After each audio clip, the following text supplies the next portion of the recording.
Welcome to the Slop Farm. Enjoy the video. You begin by confirming power and backup.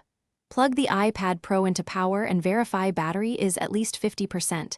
This prevents interruptions. Next, make a quick iCloud or Finder backup so you can recover if something goes wrong. Once backed up, open Settings, tap General, then Software Update to fetch available updates. Make sure you have 5 to 10 GB free if the installer requires space, and pause downloads or large app updates to keep bandwidth steady. You now download and execute the update. Tap Download and install and enter your passcode when prompted. This authenticates the action. The system will download and then verify the update package. Do not exit settings or force quit during verification because that can corrupt the installer. Once verified, choose Install Now or Schedule for tonight if you prefer an overnight update.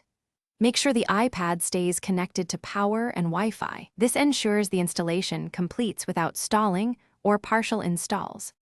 You complete the process by letting the iPad reboot and following any on-screen setup prompts. This finalizes system migration and app updates. If the update fails, first reboot the iPad and attempt the update again.